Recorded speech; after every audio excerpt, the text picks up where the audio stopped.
రామా, దేవుణ్ణి చూడాలనే నీ కోరిక తీరే సమయం ఆసన్నమైంది. సార్, కథలో ముందుకెళ్లారు. ఎంత ముందుకి? చాలా ముందుకెళ్లారు.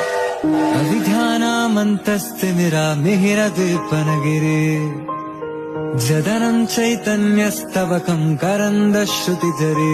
రామా, దేవుణ్ణి చూడటానికి ఏ చదువు అక్కర్లేదు. కానీ ఆ దేవుడే నీ ముందొచ్చి నిలబడితే అతడే దేవుడు అని తెలుసుకోవడానికి చదువుకోవాలి.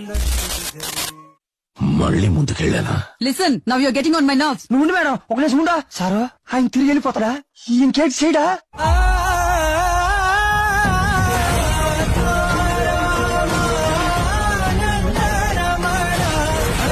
చూత